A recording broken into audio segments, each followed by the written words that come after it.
Our story begins during a dark time in the history of Israel, as told in the book of Judges, chapter 3. The Israelites had once again fallen into sin and turned away from God, worshipping foreign idols and disobeying His commandments. As a result, God allowed them to be conquered by their enemies, this time by King Eglon of Moab, a powerful and oppressive ruler who controlled Israel for 18 long years. King Eglon was no ordinary king. He was wealthy, influential, and infamous for his size. Descriptions of Eglon tell us that he was an extremely obese man, a symbol of indulgence and excess. Under his harsh rule, the Israelites were forced to pay tribute to him, an annual tax in the form of goods and wealth, which further drained their resources and morale. The Israelites suffered under this oppressive regime, and as time passed, they cried out to God for deliverance. In response to their cries, God raised up a most unlikely hero, Ehud, the son of Jerah, from the tribe of Benjamin. What made Ehud stand out, and what would soon become a key part of his story, was that he was left-handed. In the ancient world, left-handedness was considered unusual and, in some cultures, even a disadvantage.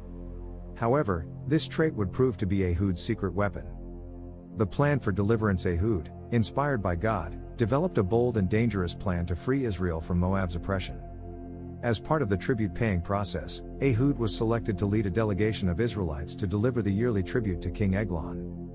But this time, Ehud had no intention of simply delivering the tribute and returning home. He intended to assassinate King Eglon and spark Israel's liberation. To prepare for this daring mission, Ehud crafted a special weapon, a double-edged sword about a cubit long, roughly 18 inches. It was small enough to be concealed, but long enough to be deadly. Ehud strapped the sword to his right thigh, under his clothing. In those times, most men, being right-handed, would carry their weapons on their left side for easy access. By concealing his sword on the opposite side, Ehud would not arouse suspicion, especially since no one would expect a left-handed man to be armed in such a way.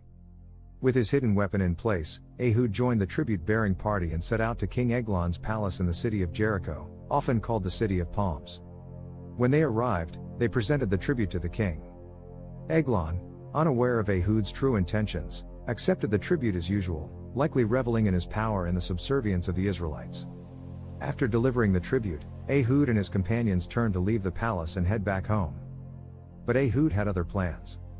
The assassination of Eglon. After the tribute party left the palace, Ehud sent his companions ahead, while he secretly returned alone to the palace, carrying a message for the king. He approached the king's servants and told them he had a secret message for King Eglon. Intrigued by the promise of secrecy, and perhaps flattered by the idea of receiving a special message, Eglon dismissed all his attendants and servants from the room.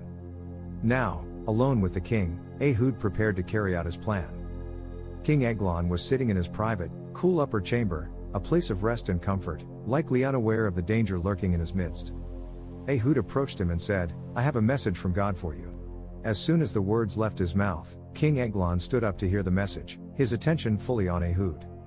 In that moment, with the king's guard down and no one else in the room, Ehud acted swiftly. Reaching with his left hand, he drew the sword from his right thigh and plunged it deep into Eglon's belly. The blade sank in so deeply that the fat of the king's body enclosed over the hilt, and Ehud could not pull the sword out. Eglon's body was so large that the blade became completely engulfed, and the king collapsed, dead. In the process, the contents of Eglon's stomach spilled out, filling the room with a foul odor. The gruesome nature of the assassination was shocking, but Ehud remained focused on his escape. The escape and Israel's victory. After killing Eglon, Ehud knew he had little time to flee before the king's servants discovered what had happened. He calmly walked out of the upper chamber, locked the doors behind him, and left the palace. When the king's servants returned, they found the doors locked and assumed that the king was relieving himself in his private chamber. Out of respect and fear, they waited for an extended period, thinking that Eglon was simply taking his time.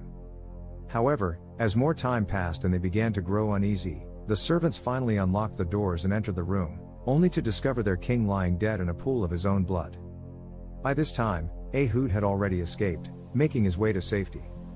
Ehud returned to the land of Israel, where he rallied the Israelites and called them to action. Blowing the trumpet of war, Ehud led the Israelites to seize control of the Jordan River, cutting off the Moabites' escape route. With newfound courage and strength, the Israelites launched a surprise attack against the Moabite forces, and under Ehud's leadership, they were victorious. The Israelites defeated about 10,000 Moabite soldiers, described as stout and strong men, and not a single one escaped. Through Ehud's cunning and bravery, the Moabite oppression came to an end, and the land of Israel enjoyed peace for 80 years. Lessons from Ehud's story. The story of Ehud, the left-handed judge, teaches us several important lessons. First, it shows that God can use anyone, even those with unexpected or seemingly disadvantageous traits, to accomplish great things. Ehud's left-handedness, considered unusual at the time, became the very thing that allowed him to succeed in his mission. It also highlights the power of faith and bold action. Ehud did not wait for a miracle to deliver Israel, he trusted in God's guidance and took decisive steps to bring about liberation for his people. His courage, intelligence, and reliance on God enabled him to change the course of Israel's history. Finally, this story serves as a reminder of God's faithfulness. When the Israelites cried out for deliverance, God answered by raising up a leader in their time of need. Through Ehud's story, we see how God works in surprising ways to bring about his will, often using the least likely individuals to achieve his purposes. In the end, Ehud's daring assassination of King Eglon not only freed the Israelites from Moabite oppression but also established a lasting peace that endured for decades.